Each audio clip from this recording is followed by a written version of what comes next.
Over the years, we noticed both the success of PECS in terms of the number of children that were rapidly acquiring communication skills and the number of very young children that were acquiring speech.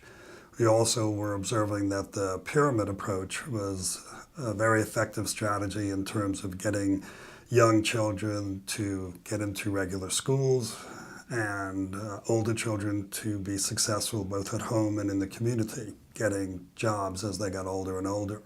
So more and more people were asking us, how do we do this? How are we achieving these types of outcomes? What we realized was that to help people achieve these outcomes, it wasn't enough to just give a good talk or write an interesting article. Effective staff training takes both training and feedback. So we opened the company, which would provide training and support for staff, provide consultation on an ongoing basis, and develop products to be able to support both using PECS and the pyramid approach. Over time, the number of consultants in our company started to grow. We needed to be able to work in all the states in the United States. And then we started to see that there was interest overseas. So we started to work with consultants in other countries, starting to try to make sure that we can provide the same type of quality training in countries around the world. I did my first PECS workshop in 1992 in Texas. And from that point forward, we've been on the road a lot, doing workshops all over the United States, and I think we've done workshops now in over 60 countries. So the training that we're able to provide is what's helping kids around the world learn to be effective communicators.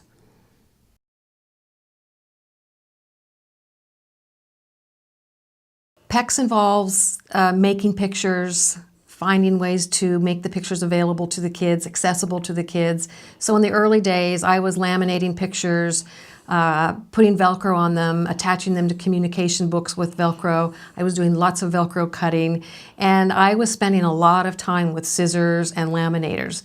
And what I discovered over time was it'd be a whole lot easier for me to find somebody else to make these PECS books for me. So we initially developed our very first large communication book probably 15, 20 years ago.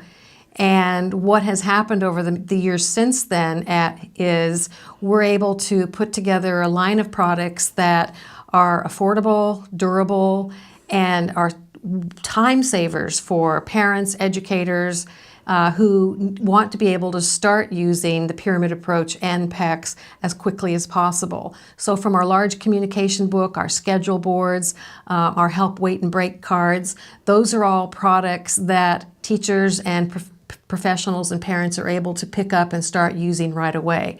I was in a classroom last week where their PECS card now, their help cards and their wait cards are over 10 years old, and they're still perfectly usable. The other important product that we developed over the years was a manual describing how to do PECS in great detail. Lori and I first started to work on a manual in 1994 was the first edition, and although it tried to describe all the steps, we clearly made some assumptions about what information people had who would pick up the book. We realized over time that we needed to be more explicit about discrimination options, since one strategy would not work with all the children. So in 2002, we published the second edition of the manual. And to show how successful that one is, I think we have surpassed 300,000 copies of that manual now around the world. It provides a lot of guidance to staff and parents in how to do PECS, where to go, what are the options, what to do if things first approaches don't work. And a lot of people have described that the manualized detail of the system has really helped be able to implement the system effectively around the world. And the manual now has been translated into 10 languages.